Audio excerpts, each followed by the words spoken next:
Seja muito bem-vindo ao Pode Tá, o podcast da teologia apologética brasileira. É claro que nós vamos trazer sempre alguém também de outras áreas para estar sendo entrevistado aqui, ok? Já faz o seguinte, se inscreve, este é o nosso primeiro vídeo. E como o Mion faz, chegamos! É isso aí, meu amigo.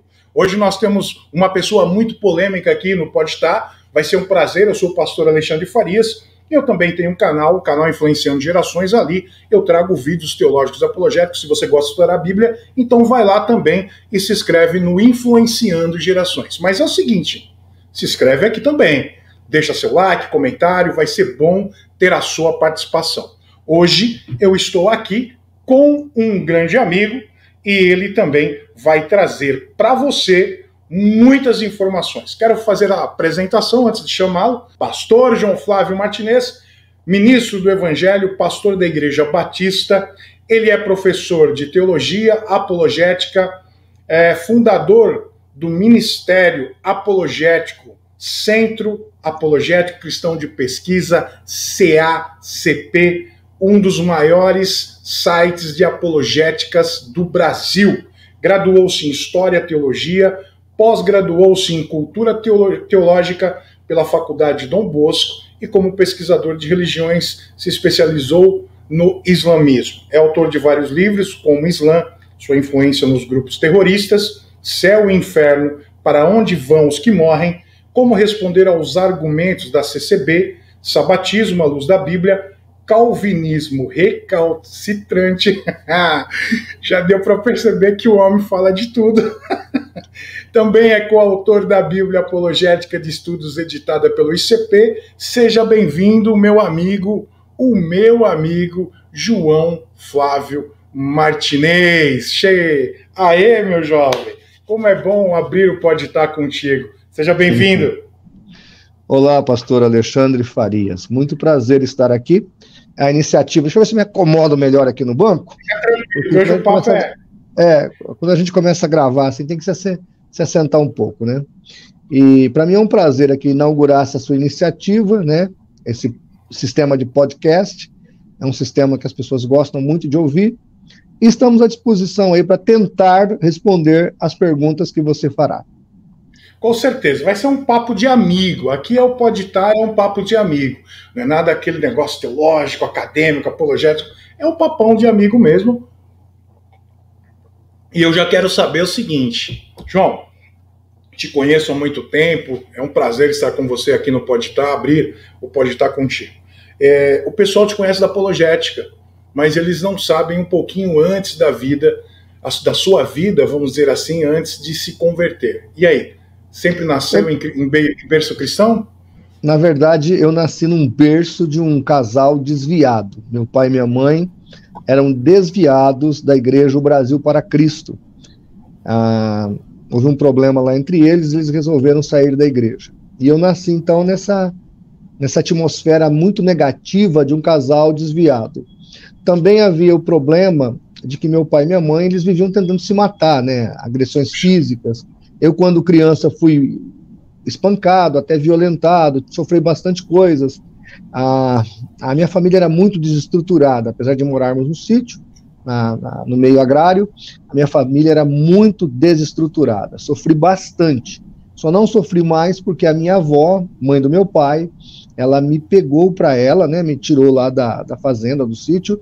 Como eu precisava estudar, eu já estava na 4ª série, eu estudei na escolinha agrária, né?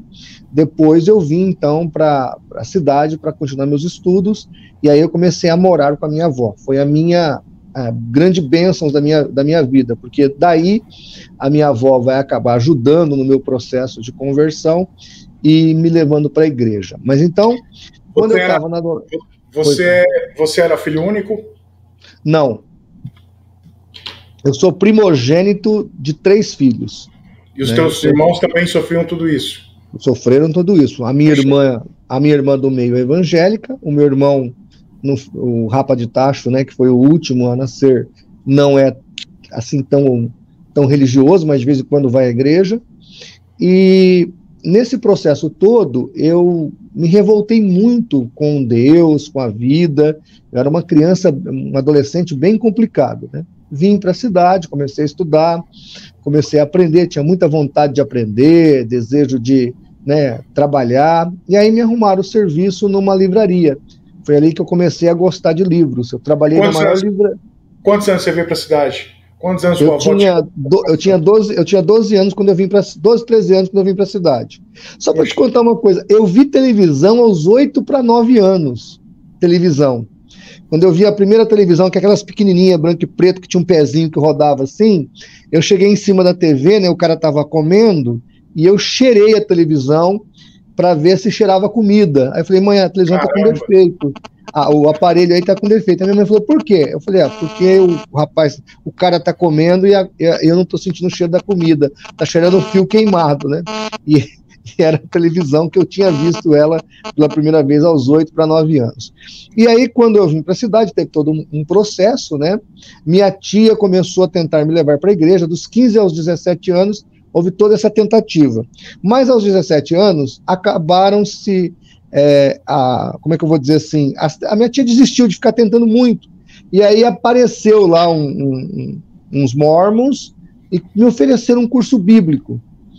E eu achei interessante o jeito deles falarem, tinha um americano junto, aquilo me deixou, né, vou conhecer um cara de outro país. Eu acabei aceitando o curso sobre o Joseph Smith, sobre o mormonismo. Quer dizer que você estudou o mormonismo, quase foi para lá?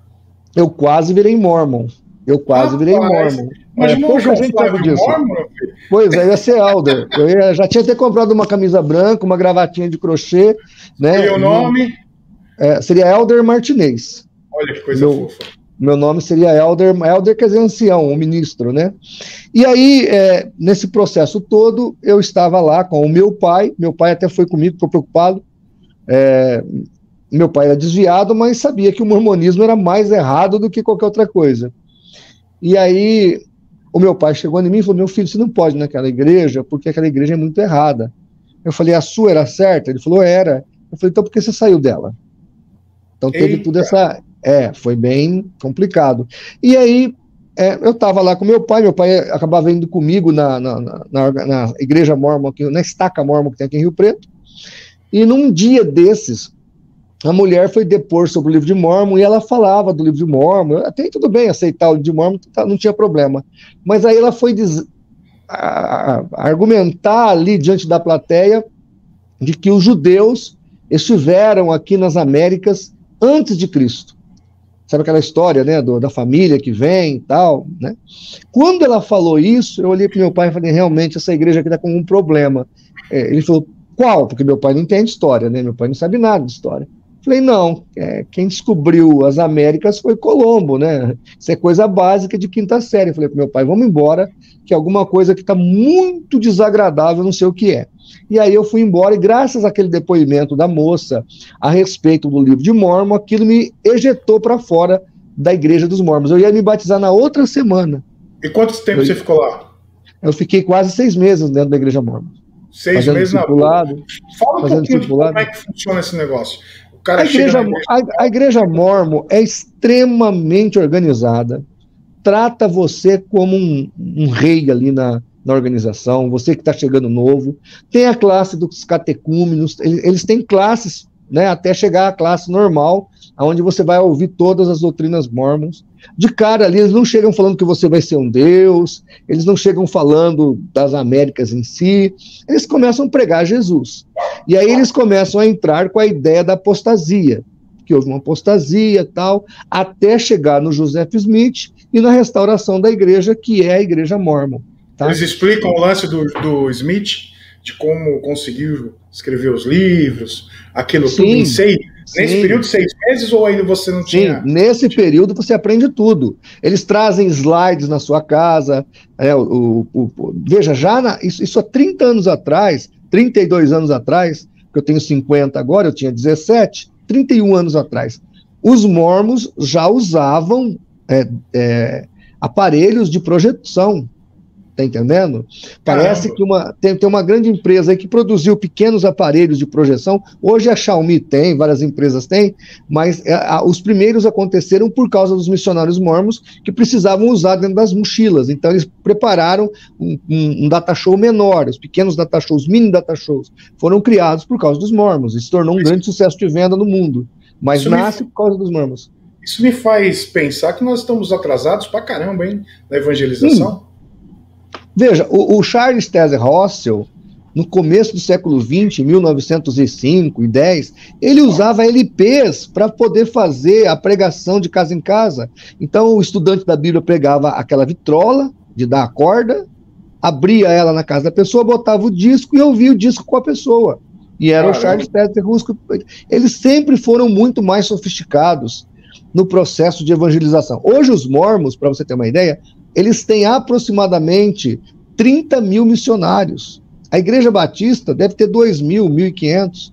Então você vê, é uma organização que tem 180, 190 países, tem 15 milhões de membros, né? Nós estamos falando aí de uma organização, sem contar que é poderosíssima, muito rica. O estado de Utah é praticamente dos mormons, né? Então eles têm indústria, aviação, essa Azul, por exemplo, parece que é de um magnata que tem ligação com os mormons. Um dos vice-presidentes que saiu aí nos Estados Unidos, antes da eleição do Trump, era mormon, quase um mormon, então chegou à vice-presidência da Casa Branca. Então nós temos aí uma organização extremamente poderosa, que você às vezes está comprando uma revista qualquer, tem uma propaganda ali do meio que é mormon, né? Então eles são muito fortes realmente. E depois disso tudo, você saiu e aí, o que aconteceu? Já foi para a igreja cristã? Aí eu vim para a igreja da minha tia, que é uma igreja muito simples, é uma igreja evangélica bem pequena, e ali eu acabei aceitando Jesus, né? Ali começa a minha história. Depois dessa igreja, eu fui para a igreja cristã presbiteriana, que foi a mesma igreja que você também se desenvolveu como obreiro, pastor, né? E aqui em Rio Preto, com o irmão do pastor Daniel, que é o pastor Idequim, e ali o meu ministério começou a caminhar. Comecei com a evangelização. O trabalho era de evangelismo. Na igreja do pastor Idequim, ele atraía muita gente para a igreja. Ele sempre foi um grande avivalista aqui em Rio Preto. E aí, quando as pessoas chegavam ali, elas eram dispensadas sem mais nada. E eu implementei o trabalho discipulado lá na igreja do pastor, que até hoje funciona. E hoje eu sou pastor e não consigo implementar na minha igreja, embora eu faça discipulado, mas não tem aquela rede que tem lá. E eu treinei 40 pessoas, ou seja, 20 duplas, né? E confeccionei um catecúmeno da igreja, e a partir dali, os batismos da Igreja Cristã Presbiteriana se multiplicaram graças ao método de discipulado. Método que eu peguei um pouquinho do mormonismo, um pouquinho do jeovismo, quer dizer, eu peguei das seitas, né? Porque eu fui para a rua evangelizar. Assim que eu me converti, eu sou meio predestinado para esse tipo de coisa, né? Essa é uma coisa interessante. Essa é uma coisa interessante. Eu creio que há chamados entre os salvos aos predestinados para ministério, né? Desde quando eu cheguei na igreja, eu já sabia que eu não ia ser crente de banco, eu ia fazer a obra de Deus. E aí eu caminhei. E quando eu saí na igreja, o que eu encontrei? O adventista, quando eu saí fora da igreja, né? Quando eu fui pregar o evangelho, encontrei o adventista, o espírita, o católico, o macumbeiro, o ateu, o testemunha de Jeová, etc. E na minha época... E você acha que naquela época o pessoal estava preparado para refutar as questões espíritas? Não havia nada. O primeiro livro de seitas que eu li foi do R.R. Soares, chamado Os Profetas das Falsas Religiões, ou os Falsos Profetas, na época chamava-se, né? Hoje eles mudaram o nome. E o livro do J. Cabral, Seitas e Heresias, eram os únicos materiais que existiam. A minha Bíblia, que eu tenho ela aqui guardada, é uma Bíblia quase toda destruída, que eu usava os lápis de cor, porque ainda não tinha saído as Lumicolor. As Lumicolor vai sair um pouquinho mais para frente, em 89 não tinha Lumicolor ainda. Então eu pegava lápis de cor, por exemplo, verde era a resposta às testemunhas, aos adventistas. Amarelo, às TJs. Vermelho, aos espíritas. Então quando eu folhava a minha Bíblia, eu sabia pela cor qual é a seita que eu estaria refutando, porque eu sabia mais ou menos onde estava o versículo. Aí eu procurava o versículo ali e dava a refutação. Mas eu me tornei apologista, não é porque eu fui em alguma seita, só porque eu frequentei o mormonismo, não. É porque eu fui ao campo missionário. Quem prega o evangelho, quem vai para a rua, quem sai das quatro paredes da igreja, vai encontrar o adepto de seita. 95% dos brasileiros são religiosos. E mesmo 5% de ateus, você tem que refutá-los. Então, diante da minha evangelização, eu precisei me tornar alguém que conhecesse o mundo sectário. E desde muito cedo, aliás, desde sempre, eu sempre me deparei com o mundo sectário, sempre estive estudando e sempre estive refutando na rua, de casa em casa, de porta em porta. Hoje nós trabalhamos com a internet, com as mídias sociais, eu atinjo milhares de pessoas com o nosso trabalho, mas quando eu me converti, ali no princípio da minha conversão, o trabalho foi feito bem formiguinha, pessoa por pessoa. Nós íamos nas casas, orávamos por doentes, expulsávamos demônio, né? Fala um pouquinho dessa questão de como é que você organizou esse trabalho missionário e de evangelização, porque o que a gente sente falta hoje no meio evangélico, sei lá, eu sinto, é a preparação para isso. As pessoas não saem mais. Quer dizer, elas esperam as pessoas chegarem na igreja. Então a igreja está lá, a igreja está esperando. Gente, a gente não manda mais gente para a rua. Não tem mais culto nas praças. Pelo menos aqui em São Paulo e São Bernardo, na cidade eu acho que o grande segredo do discipulado e do evangelismo é o discipulado 1 a 1. Não é o discipulado grupo familiar, etc., que os caras tentam colocar ele como mágica, não, mas é o discipulado 1 a 1. Então você pega uma família da igreja para discipular um visitante da igreja que quer o curso bíblico. Essa família vai até a casa deles, é uma coisa agendada, ninguém vai invadir a privacidade das pessoas. Na verdade, é os mormons que agem assim, inclusive, viu, Alexandre? Você vai até a casa da pessoa, faz o discipulado, aquela pessoa, geralmente, vamos supor, é a esposa que veio para a igreja. O marido vai querer ouvir, os filhos. Às vezes você vai discipular a esposa, você batiza no final do trimestre, quadrimestre, quando você termina o discipulado, você batiza a esposa, o marido e os filhos. Já aconteceu comigo esse tipo de coisa. Então o discipulado, sem contar que o discipulado faz com que o crente seja um crente firme, convicto. Quando você vai para Hebreus capítulo 6 e você vê aqueles que apostataram da fé, que uma vez eram salvos e perderam a salvação, eles eram pessoas que estavam na parte rasa da vida com Deus. A Bíblia fala ali que eles não tinham profundidade, eles não se aprofundaram na experiência, eles começaram, mas não se aprofundaram. Eles entraram assim bem no princípio, né? Então, o que faltou para essas pessoas? Profundidade do conhecimento. Você pegando a pessoa, você discipulando o indivíduo, você traz para essa pessoa conhecimento, bagagem, e ali ela já se converte a Cristo. Dificilmente uma pessoa bem discipulada, ela vai se desviar no caminho. E aí a gente tem a ideia, né, que as pessoas que não te conhecem sabem que você atua na área apologética muito forte. Aí surge o CACP quando? O CACP, que é um site. Explica para o pessoal o que é o CACP. Bom, então, primeiro que a apologética na minha vida sempre aconteceu, né? Quando eu era pastor local aqui em Rio Preto, ainda sou, né? Mas quando eu comecei meu pastorado, a nossa igreja fazia um jornalzinho que chamava O Alerta. Falava do quê? De seitas. A gente entregava para os vizinhos, assim, ao redor da igreja. Então eu sempre fiz isso. Aí em 1997, eu fiz um congresso, na verdade assim, em 96, eu achei uma revista Defesa da Fé na banca. Na ICP. Comprei, do ICP, comprei todas. Aí liguei para eles e marquei um congresso aqui em Rio Preto em 1997, final de 97, que o Paulo Cristiano veio assistir a palestra. Ele era da Assembleia de Deus e eu da Cristã Presbiteriana. O Paulo Cristiano, Cristiano da Silva, pessoa que está ligado ao CACP também. Cofundador do CACP. Legal. Ele é cofundador do CACP. Então ali eu me encontrei com ele e aí trocamos umas ideias, falei, precisamos fazer alguma coisa e tal. Aí o Paulo falou assim para mim, rapaz, tem um rapaz lá na igreja que ele tá abrindo um sitezinho aí, e ele recebe umas 10 perguntas por mês sobre seitas, e ele não sabe responder. E ele queria que a gente assumisse lá esse canalzinho dele lá. Aí nós fomos encontrar com esse irmão, nós vimos lá, era o Geocities, www.geocities.com/CACP, era o nome. Na verdade, no princípio, a gente não sabia que nome formar. Aí, ó, tem que ser um centro de pesquisa, mas tem que ter apologética. Aí, no princípio, era Centro Apologético de Pesquisa. Aí o Paulo falou, mas não tem cristão? Aí ficou Centro Apologético Cristão de Pesquisas. Aí virou o CACP, tá certo? Aí nós nos reunimos na casa desse irmão, nós preparávamos os estudos e na madrugada eu publicava tudo no site, porque a internet era de graça da meia-noite às 6 da manhã, não sei se você lembra disso. Aquela internet de escada. Você lembra. Aquela internet de escada. E eu entrava nos sites das igrejas, porque não tinha Google, não tinha nada. Eu entrava no site das igrejas e aí eu pedia para os irmãos visitarem nossa página. A página começou a crescer. Foi quando, então, já em 2000, 2001, se não me engano, aí nós entramos no registro BR, que aí era o cacp.org.br.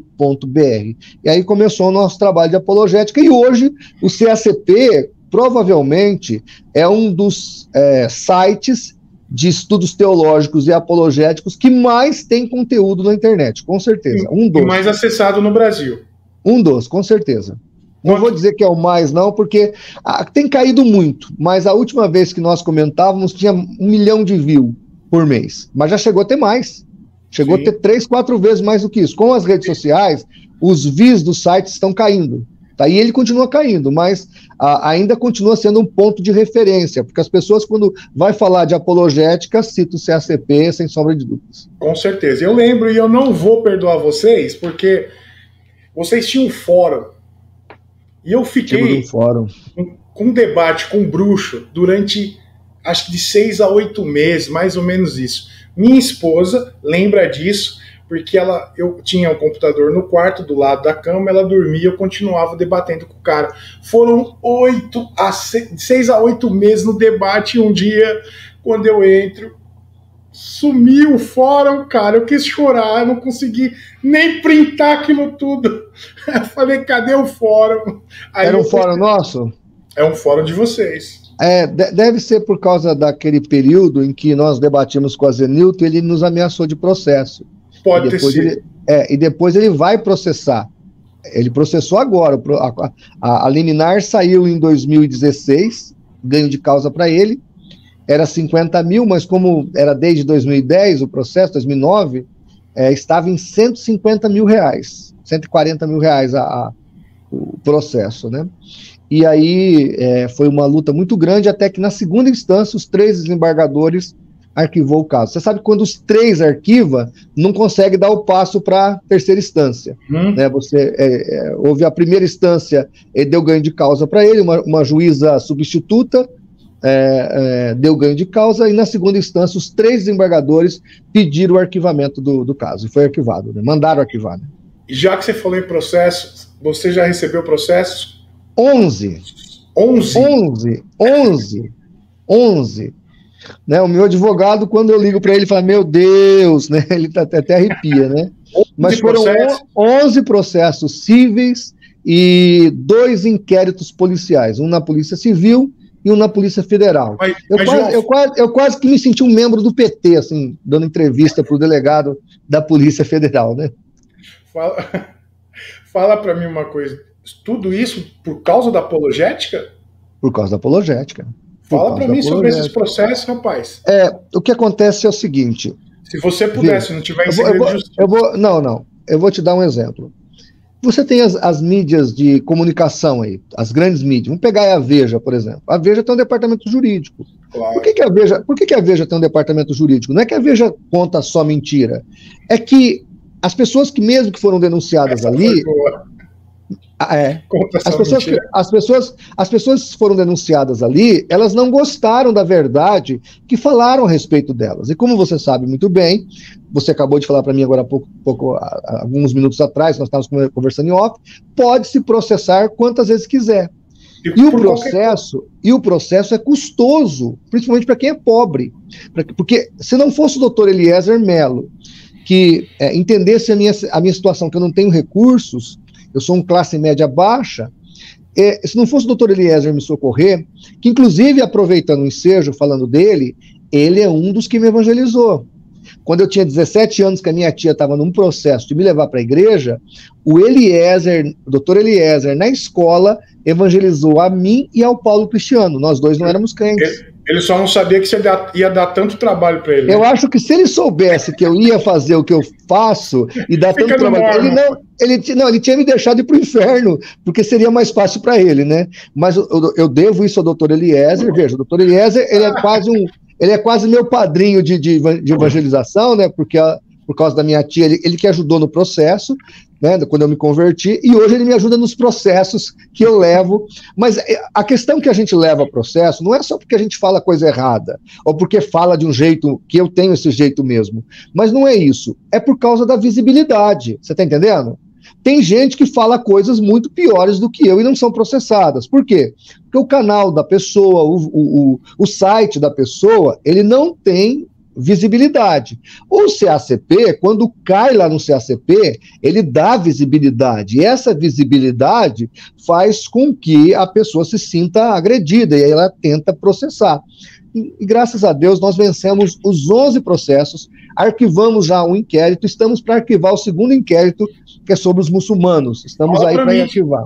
Fala para mim sobre esses processos antigos. Quem é que te processou? Qual foram as religiões? Por quê? Conta pra gente um pouquinho. Sociedade Torre de Vigia, tá?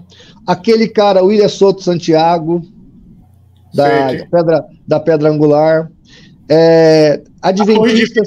A questão da Torre de Vigia, qual foi o foi porque nós fizemos a revistinha Vigiai, que é uma clone nós fizemos a Despertai, que é uma clone da Sentinela e da Vigiai, é isso, né? A minha Despertai, é isso aí, isso. Eu acho que era Vigiai, não é? A minha é Vigiai, estou fazendo confusão. Então, eles têm a Despertai e a Sentinela. E eu fiz a Vigiai. Mas eu fiz num clone da revista deles. O cara que pegava na mão, ele não sabia se estava pegando uma revista da Sociedade Torre de Vigia ou se estava pegando uma revista que eu fiz, que uma outra instituição fez. O pastor Ezequias Soares, inclusive, disse que foi uma das melhores sacadas evangelísticas que ele já viu à Testemunha de Jeová, a uns membros dessa seita. E aí, quando chegou lá no Betel, eles mandaram uma notificação extrajudicial, porque nós usamos as imagens deles. As imagens. Então, a ideia deles era que nós estávamos cometendo pirataria ao usarmos as imagens dele. E aí o meu advogado, então, o doutor Eliezer, brilhantemente, veja, até então está extrajudicial, pediu o número do INPI, que fala, é o Instituto Nacional de Patentes. Tem lá. Tem lá. Então ele pediu o número. Eles têm o logo da Sociedade Torre de Vigia patenteado, só o logo patenteado. Mas o logo não é só a torre, o logo é a torre mais o nome. Eu coloquei dos desenhos da revista, eu coloquei assim, Sociedade Torre de Vigia, uma organização de falsos profetas, e a torre no meio. Então constitui um outro nome. Você está entendendo? Constitui um outro nome. Porque eu não sabia disso, você deve saber porque você está fazendo direito. Por exemplo, torre, espada, capacete, são símbolos universais. E símbolos universais são impatenteáveis. Você não consegue... E só aquela imagem que eles tinham patenteado. Aí o meu advogado se andou em cima deles. Esse foi o primeiro processo. Não, esse foi um dos primeiros, Mas não foi bem processo, foi uma notificação extrajudicial que não chegou a entrar no fórum, tá? E teve Não, eles nem continuaram com o processo, porque eles viam que eles iam perder o processo. Outra coisa, a revista é distribuição gratuita, não foi vendida. Sim. Como é que Outra coisa que o juiz perguntou para eles, como é que o CACP causou dano patrimonial a uma organização filantrópica? Como é que uma ONG causa dano financeiro a outra ONG que não tem arrecadação? Que o motivo não é arrecadatório, é social. Você não está vendendo uma coisa no nome do outro. Você está entendendo? Então, graças a Deus, nós ganhamos. E eu precisava aqui relacionar os 11 processos. Mas eu sei que teve adventistas, teve o espiritismo. Peraí. Adventista, eu sei que você é amado pelo pessoal da Adventista. No entanto, o Paulo Cristiano, quando ficou sabendo dessa entrevista, ele pediu para fazer uma pergunta para você. Pode perguntar. Por que é que você foi chamado, ou se você é chamado, nos dias de hoje, Foi o Paulo Cristiano, hein? Tá, de Gargamel.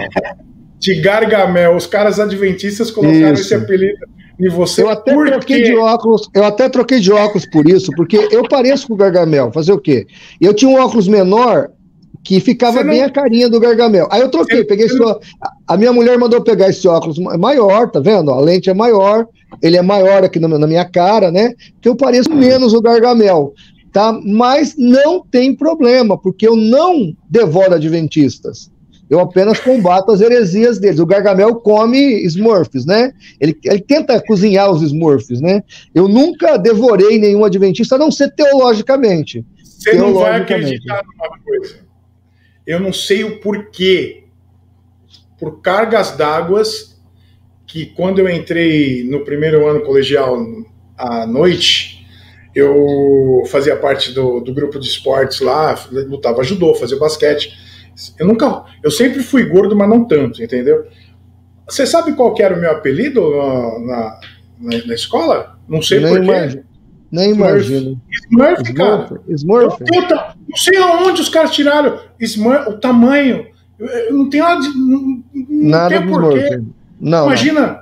Você poderia ser Baleia, Moby Dick, aí tudo bem. Você vai ganhar mais um processo hoje. Não, eu estou dizendo que poderia ser, veja, poderia.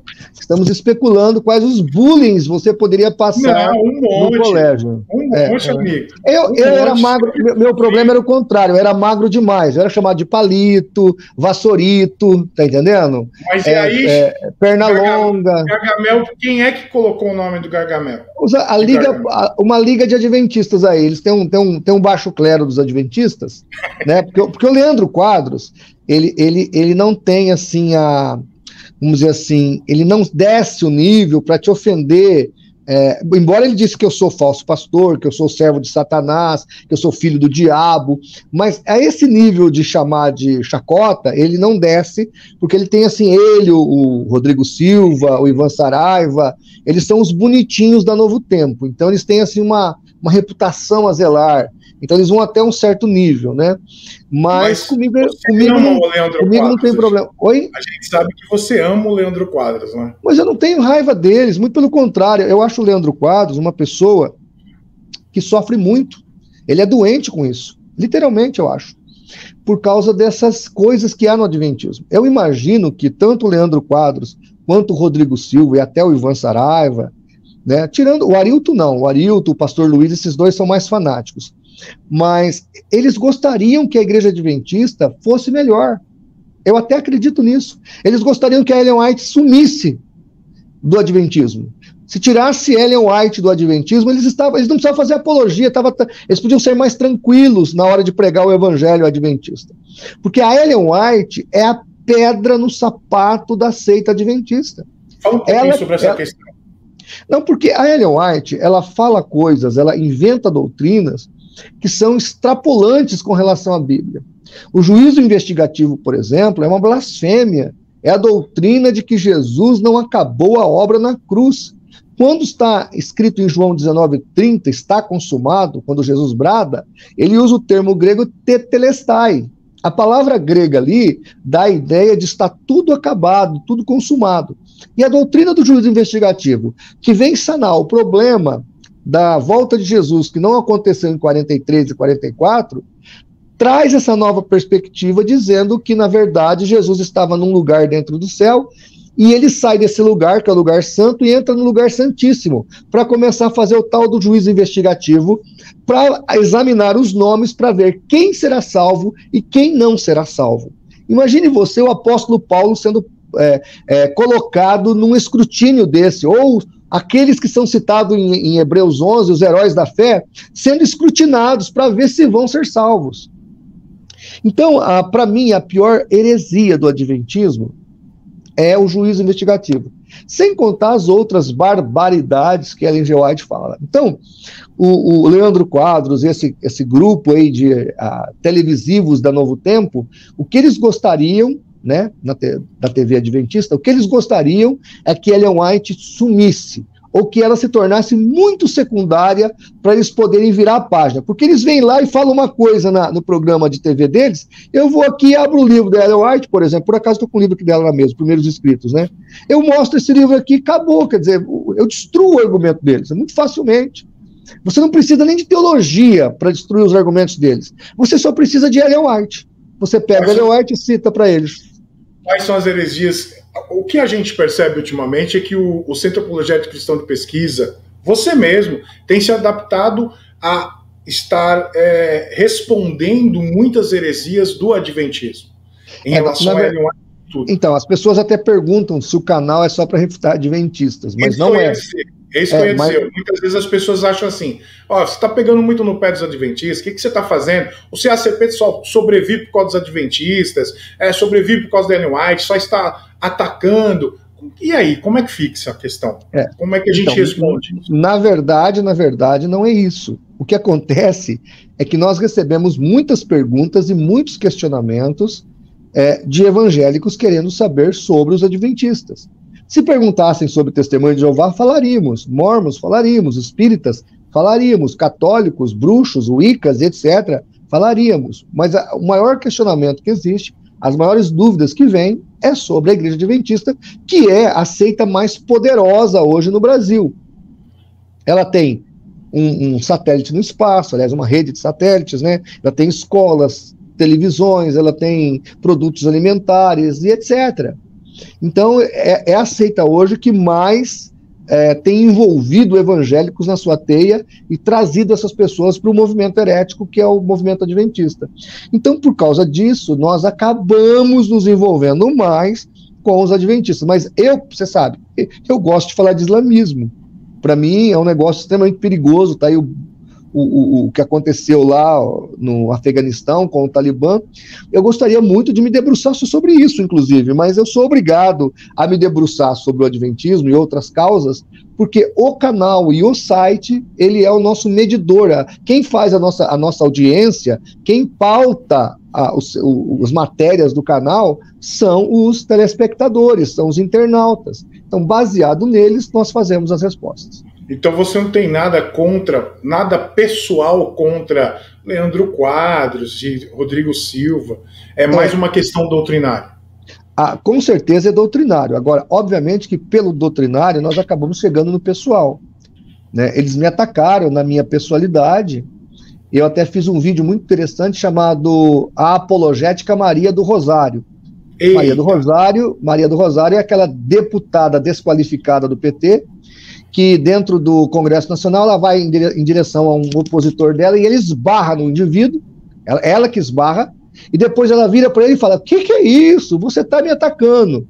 Então, para mim, a cena da Maria do Rosário fazendo isso é exatamente o que as seitas fazem, principalmente as três pseudo-cristãs, que são os mormons, as testemunhas de Jeová e os adventistas. Eles fazem exatamente isso. Eles atacam, eles agridem, eles chamam todo mundo de Grande Babilônia, de Filha das Trevas e etc. Aí quando alguém vai lá e pumba, dá no meio deles, aí eles, porque o Martinez está com ataque ad hominem, não sei o quê. Não, Leandro Quadros me chamou de analfabeto funcional. Aí ele ficou bravo porque eu falei, ele falou que eu precisava procurar um psiquiatra, porque eu sou analfabeto funcional e o meu ódio pelo adventismo tinha me trazido desequilíbrio, então eu deveria procurar um psiquiatra. Aí eu falei, olha, aqui no CACP, quando alguém tem problema psicológico, psiquiátrico e toma tarja preta, ele é afastado.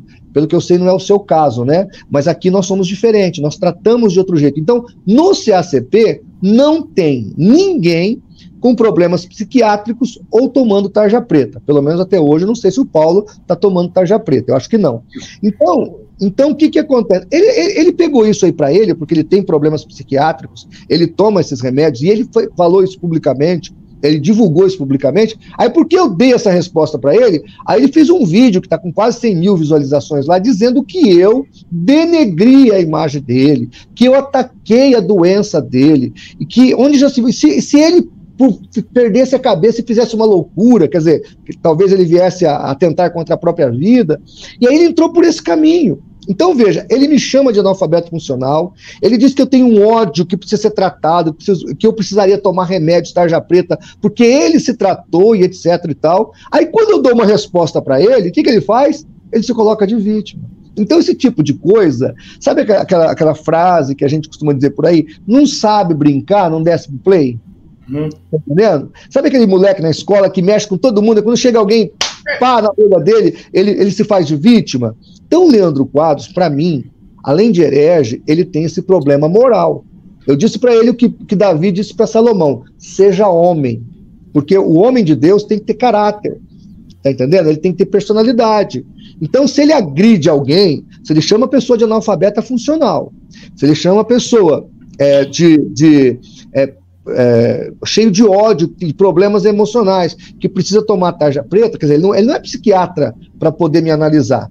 Ele poderia até pegar um psiquiatra, pegar minhas falas, levar no programa dele, fazer o psiquiatra fazer uma análise a meu respeito, e o psiquiatra poderia falar isso porque ele é médico para isso. Agora, ele fazer essa análise a meu respeito e não querer ouvir uma resposta à altura, aí ele ficou com fogo, né? Até porque, assim, tomar um remédio de tarja preta ou não, também isso não chega a dizer do outro. A minha mãe é doente mental. A gente quer deixar claro aqui que não há problema algum, sendo que existe um tratamento médico. Mas você percebeu o contexto? O contexto é, ele deu uma resposta para ele não gosta. Nós estamos na teologia, correto? Aí ele vem e diz assim, você é um analfabeto funcional, que tem disfunção psiquiátrica, você precisa procurar um médico, você precisa tomar uns remédios. Eu tomo, ele falou, eu acho que vai fazer muito bem para você. Aí quando eu digo que eu não preciso tomar esses remédios, que no CACP, se alguém toma, é afastado, porque nós não aceitaríamos alguém tomando tarja preta, indo para o debate apologético, que é um debate muito difícil, muito sério, ele se ofende. Você está entendendo? Então não tinha que se ofender, porque quem abriu a guarda para eu bater foi ele. Se ele não quer ouvir ad hominem, ele não faça ad hominem. Inclusive, uma coisa muito legal, Alexandre, quando a gente passou por esses processos todos, aí, esses inquéritos todos, uma coisa que o meu advogado sempre disse para mim: deixem te xingar na internet. Porque eu sempre queria, sabe, me defender e tal. Ele falou, não, deixa, vai, printa tudo, copia tudo, imprime tudo, porque na hora do processo eu mostro para o juiz, meu cliente passa por isso. E ele tá tranquilo. É uma coisa natural aqui dos haters que fala, né? Olha quantos haters atacam o meu cliente, né? E eu, inclusive, fiz um vídeo também chamado... como é que eu chamo o vídeo? Ah, meu Deus do céu. Eu esqueci o nome do vídeo. Mas eu fiz um outro vídeo, além da apologética Maria do Rosário, eu coloquei o ataque do bem, uma coisa assim o nome do vídeo, depois eu preciso achar aqui. E eu fiz um vídeo falando sobre esse ataque do bem, quer dizer, quando eu ataco, é o ataque do mal, é o preconceito, é o ódio, é a ira, é o dragão que se ira contra a igreja, mas quando eles atacam, aí tudo bem, porque são eles.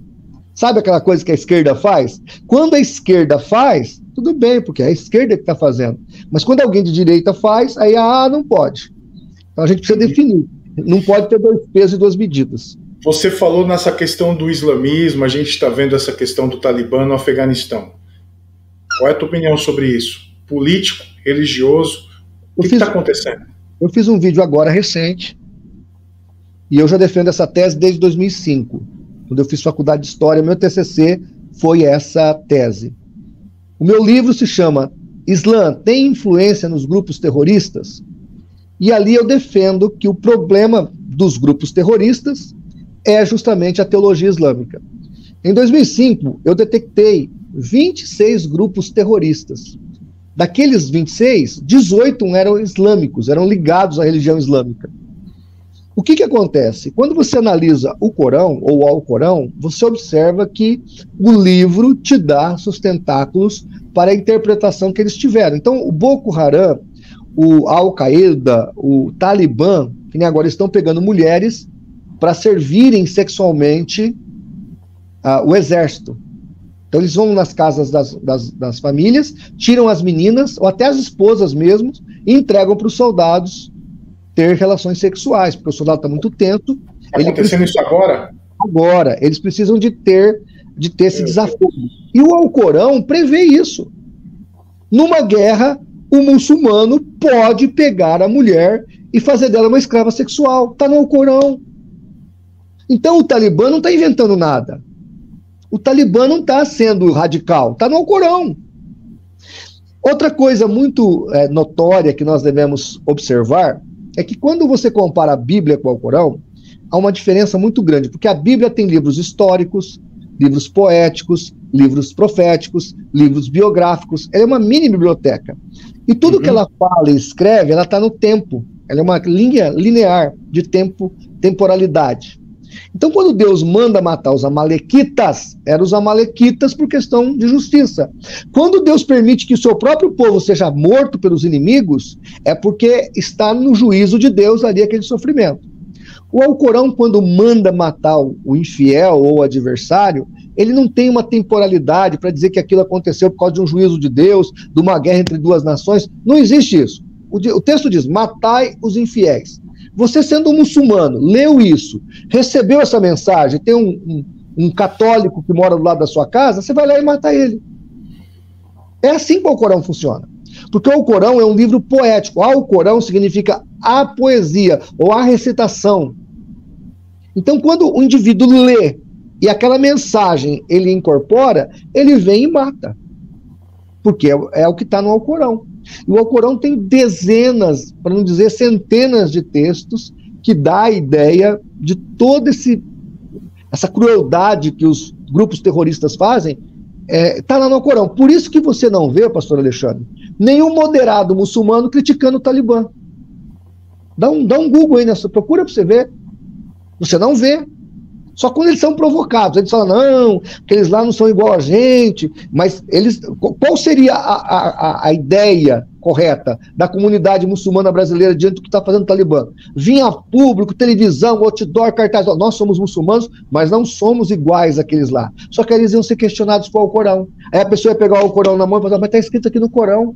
Aquilo que o Talibã está fazendo, vamos supor que o líder muçulmano, o Sheikh Jihad Hassan, fosse dar uma entrevista e falar que não é igual. Se tivesse um jornalista com cérebro, que hoje em dia no Brasil está muito difícil, né? Esse jornalista com cérebro ia pegar o Alcorão e ler o que está escrito no Alcorão. E dizer, mas o Talibã está fazendo, está aqui, ó. Está dizendo para ter escravas sexuais. Por que você não tem? É você que está errado ou é o Talibã que está errado? Porque se está escrito no Alcorão, o Talibã faz e o muçulmano moderado não faz, quem é que está certo, quem é que está errado? Para mim está errado o muçulmano moderado. Por isso que os moderados ficam calados, porque se for apertado, eles sabem que está no Alcorão o que o Talibã está fazendo. E o que você achou dessa questão? Porque o que a gente tem de notícia geopolítica hoje é que a China, ela chega ao ponto de estar apoiando essa questão, me parece que eles até reconheceram o poder deles ali, como governo, e eu achei algumas coisas loucas na internet, que eu não sei como é que um cara consegue fazer isso, sinceramente, eu não consigo entender. Eu vi eu não sei o que era, um caminhãozinho lá de som, um pessoal de esquerda comemorando essa questão do Talibã e dizendo, se os caras conseguiram expulsar o imperialismo, nós conseguimos fazer isso aqui no Brasil. É charopada, é loucura, é doideira isso. O PCO fez isso. Mas você tem que entender que os partidos de esquerda são os partidos da maconha, da erva, da liberação das drogas. A droga queima o cérebro. Aí o cara fala essas bobeiras aí que você está citando, né? Porque uma pessoa, para falar isso, é uma pessoa que tem problema mental. Não conhece o problema. Não tem jeito, não tem jeito. Não dá para inocentar o cara do PCO. Os caras são bandidos mesmo. Tá? E quando eu digo bandido é porque defende maconha, porque defende. Depois, se você quiser cortar essa parte que eu estou falando, você corta, tá?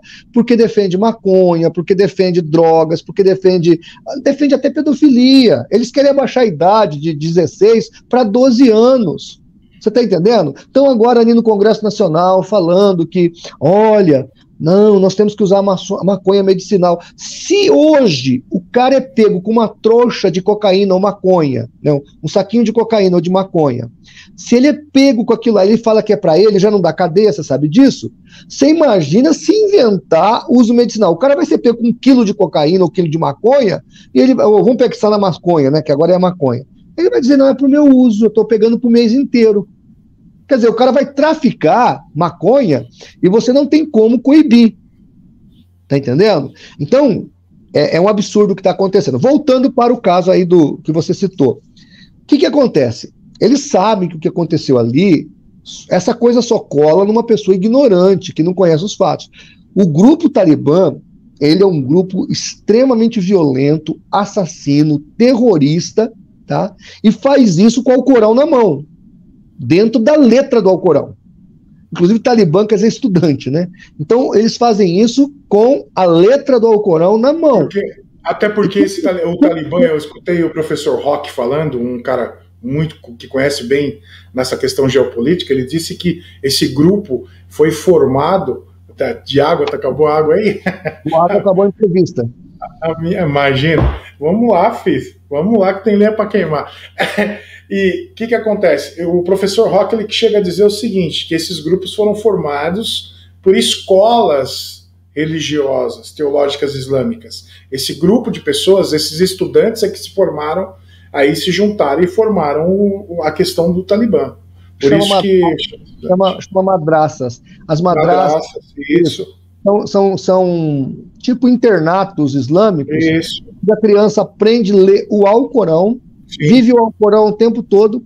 Para você ter uma noção de como o Islã é uma religião terrível, quando houve a guerra Irã-Iraque, entre sunitas e xiitas, o Saddam Hussein pegou essas crianças, as madraças, que tinham milhares, né, sem pai, sem mãe, botaram na frente dos soldados, assim, e botar a molecada para correr. A molecada pisava nas minas terrestres, a mina explodia e o exército passava atrás. Eles chacinaram milhares de crianças. O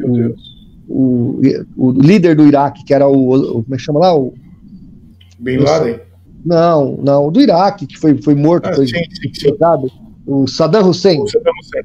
O Saddam Hussein. Então, o que acontece? Nós temos aí, isso tudo, gente, quem está nos ouvindo agora, não é exagero da nossa parte. Isso tudo está no Corão, está no Alcorão. Então, quando você pega o Boko Haram, Al-Qaeda, Talibã, Hezbollah, esse pessoal não está inventando uma teologia. Eles podem ter uma ideologia política também, mas eles estão dentro da teologia muçulmana. E o muçulmano supostamente moderado, que não faz o que eles estão fazendo, na verdade são eles que não estão observando o Alcorão. Eles que têm uma interpretação diferente. Só que no islamismo não existe quem dê a última palavra. Então cada muçulmano pode ter a sua interpretação. E é bem difícil lidar com isso. Não é fácil. Fala para mim os projetos que você tem para o CACP. Tem alguma coisa para vir? Tem algum projeto? Não ser preso, né? Esse é meu primeiro projeto. É não ser preso. Estou tentando lutar aí com a vida para não ser preso, né? Inclusive dei o meu depoimento na Polícia Federal, pastor Alexandre. O delegado que me entrevistou foi uma pessoa maravilhosa, um ser humano, um camarada espetacular, um moço novo, tinha 36 anos, mais novo que eu, bem mais novo que eu. Um rapaz muito educado, sabe? Ele viu minha biblioteca aqui atrás, né? Falou que uma hora que ele estiver fazendo diligência por aqui, vai passar aqui em casa para tomar um café. Falei que ele é muito bem-vindo, né? Pode ser desculpa para te levar preso, mano. Não tem problema. Então, assim, na verdade, nós temos bastante planos, tá? Nós estamos agora para lançar um aplicativo. O CACP já tinha lançado um aplicativo uma vez. Tivemos que tirar do ar um dos aplicativos da Bíblia Apologética por causa de direitos autorais. Depois o outro aplicativo ficou vencido, não, por falta de recursos, a gente não conseguiu atualizar, e agora o meu webmaster, ele alugou uma plataforma que você paga $60 por mês. É caro para mim, isso aí dá quase 300 e poucos reais, mas essa plataforma, pastor Alexandre, ela traz um app que ele está sempre atualizado com todos os celulares do planeta. É uma plataforma norte-americana, e nessa plataforma você pode, por exemplo, eu posso colocar o CACP dentro dela, o site, eu posso colocar o canal do YouTube dentro dela, e eu posso colocar dentro mesmo do aplicativo podcasts, vídeos. Veja, não é na plataforma do YouTube, é na plataforma do aplicativo. Tá entendendo? E aí esse aplicativo vai ser gratuito e vai ter ali alguns cursos de treinamento que nós estamos preparando alguns, eu já pedi até um para você. Nós vamos criar alguns cursos de treinamento e aí a pessoa com o aplicativo na mão, ela vai poder adquirir aqueles cursos e ele pode fazer pelo celular mesmo. Mas serão cursos baratos, bem acessíveis e um jeito da pessoa ofertar o CACP. Hoje, para você ter uma noção, eu gasto R$1.000 por mês para manter o CACP. Só o canal lá a máquina que eu tenho lá no Canadá, são R$450 por mês. Mais o alvará de funcionamento que eu pago do CACP na prefeitura, são mais 200 e pouco, que é uma dívida até antiga que eu tive aí, tive que acertar. E mais internet, mais contador, o balanço mensal do CACP, para eu manter ele funcionando, é R$1.000. Eu sei que R$1.000 é uma quantia pequena, para manter uma empresa, uma organização, mas para mim, R$1.000 é uma fortuna. E que não tem fundo, é sem fim lucrativo. Exatamente. Eu não tenho renda. Eu não tenho renda. Eu tenho uma prebenda da igreja e eu não tenho renda. A prebenda não cobre meus gastos. Então eu não tenho renda. Então você imagina você ter uma dívida de R$1.000 por mês, além das suas dívidas atuais. Com R$1.000 por mês você compra uma casa, um apartamento, um carro importado. Tá entendendo? E eu tenho essa dívida para manter o CACP. Então é uma luta manter. Então esses projetos que estão vindo aí, do aplicativo e dos cursos, é uma tentativa de nós promovermos o conhecimento apologético através desses treinamentos e desses treinamentos que vão fazer com que recursos sejam gerados para o CACP. Vamos tentar, né? Legal. Vamos para um bate-bola. Eu preparei aqui um bate-bola aqui rápido. Pegou, chuta. Beleza? Tá. Vamos lá. Um livro da Bíblia. Um livro da Bíblia? Ah, eu gosto de Hebreus. E um livro? Um livro? Rapaz, são tantos. Um livro. Você quer um livro? Um livro. Rapaz do céu, um livro. Meu Deus, são tantos livros. Meu Deus, agora você me deixou... Eu tenho uma biblioteca aqui atrás, isso aqui é um livro. Um livro, o que você gosta mais que você está lendo? Qual que é o que te marcou? Diz aí, mano. São tantos livros que me marcaram, são tantos livros que me... A Gênese da Predestinação, do meu amigo Titilo. Quem? A Gênese da Predestinação. Titilo é o nome dele. Legal. É o sobrenome dele.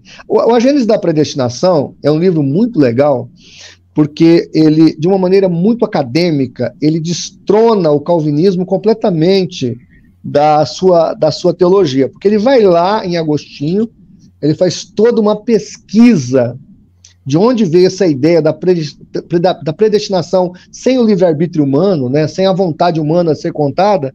Então ele começa ali, ele faz uma pesquisa fantástica. Então esse livro foi um livro que me tornou um dos meus livros de cabeceira. Mas tem também os livros do Elias, que ele escreveu, que são muito bons. Tem o livro do Dave Hunt, tem muitas obras aqui. É difícil para mim, eu tenho muita dificuldade com essa pergunta. Uma tradução da Bíblia. A trinitariana ou a de Jerusalém, sem sombra de dúvida. Antigo ou Novo Testamento? O Novo, né? Sem o Novo Testamento, você não entende o Velho. Uma referência do Antigo, que você gosta aí? Moisés. Moisés é um grande legislador. Uma referência do Novo? O apóstolo Paulo. Eu gostaria de evangelizar um? Muçulmano.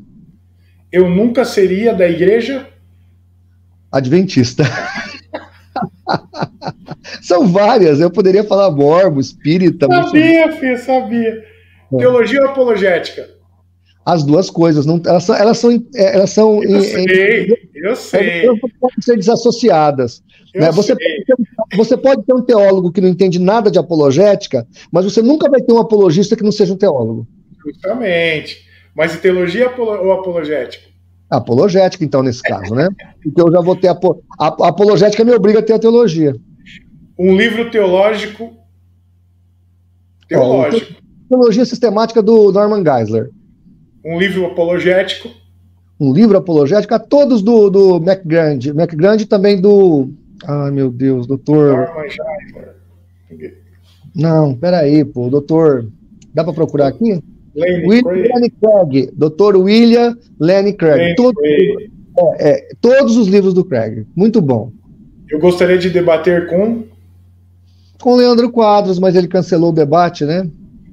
Aí, Leandro, se tiver afim, pode estar abre esse espaço para você. Lá na Novo Tempo. Mas ele não quer debater. Aí, então, mas não, você sabe que não. Mas aqui a gente abre. A gente faz debate na boa. O debate ia acontecer aqui em Rio Preto, em 2018. Estava tudo agendado, tá? Eu tive que contratar um jornalista para fazer a mediação. Conversei com o pastor da Igreja Batista, que me cedeu uma igreja com ar-condicionado, boa internet. Só faltava ele falar com a igreja dele aqui e fechar o debate. Num dia ia ser o Paulo, no outro dia ia ser eu. Ia vir ele e o Sérgio Monteiro. Faltando 30 dias, 20 dias para o evento, ele cancelou. Cancelou por quê? Não posso dizer aqui, senão sou processado. Mais um. Bolacha ou biscoito? Tanto faz, não gosto de nenhum dos dois.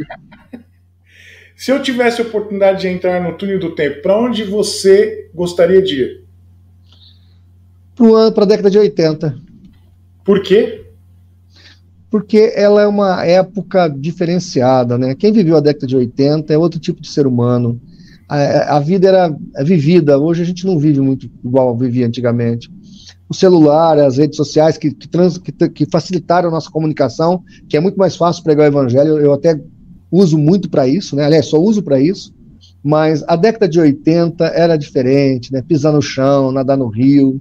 Eu lembro do meu tempo de roça, né?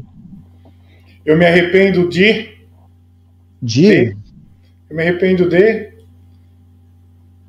Rapaz, eu me arrependo de não ter aceitado Jesus antes. Eu devia ter me convertido aos 14 anos, 15 anos.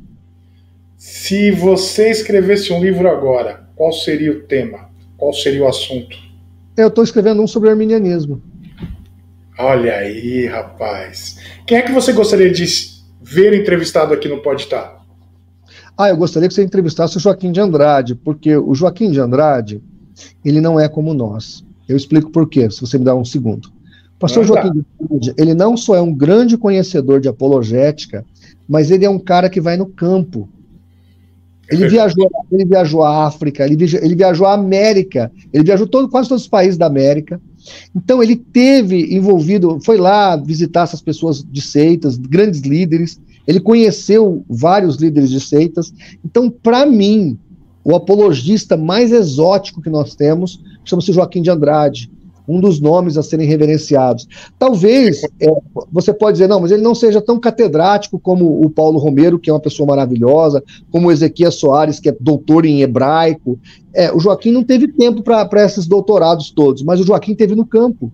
O Joaquim foi aonde nenhum apologista foi, nem o pastor Nathanael Rinaldi, que é o discipulador do Joaquim, que foi o pai na apologética do Joaquim, foi até onde o Joaquim foi. Então, para mim, hoje, no Brasil, é o pastor Joaquim de Andrade, o grande nome da apologética brasileira. Será entrevistado pelo Pode Tá. João, deixa um recado aí para o pessoal, fala do site também, fala do canal do CACP também, que eu quero agradecer você, porque você tem colocado os meus vídeos ali também, tem levado as pessoas a conhecer o meu canal teológico e apologético do Influenciando Gerações, que é um parceiro. O CACP sempre foi parceiro, né? Eu sou grato. É sempre desde quando o CACP era site só. Se você lembrar, o teu nome está lá como um dos escritores do CACP. Tem vários artigos lá. Então a gente sempre admirou o seu trabalho. O seu trabalho é singular, porque você também dá palestra sobre espiritismo, bruxaria e também coisa para criança, essa questão de desenho animado, bruxaria para criança. Então, você faz uma apologética singular, voltada para esse assunto e muito importante para o campo apologético. Bom, o que eu deixo aqui de recado para os nossos telespectadores é que estude mais a Bíblia, conheça mais a apologética, aprenda mais o conhecimento para poder compartilhar o Evangelho, tá ok? Apoie aqui o teu canal, os canais, os apologistas. Se puder, você que está me assistindo aí, é de alguma igreja, um líder de alguma igreja, quiser adotar um apologista, a gente não custa nada. É como se você adotasse um missionário. Você manda R$50 por mês lá para o campo missionário. Se você mandar para qualquer apologista que você conhece, está fazendo um bom trabalho, pegar o Pix dele, mandar lá R$10 por mês, já é mais do que suficiente. Qualquer oferta que você puder nos ajudar. O nosso trabalho, ele não é subsidiado pela igreja. Não existe uma igreja evangélica no Brasil que tenha um departamento apologético que a denominação cuida. Não existe isso. Não existe.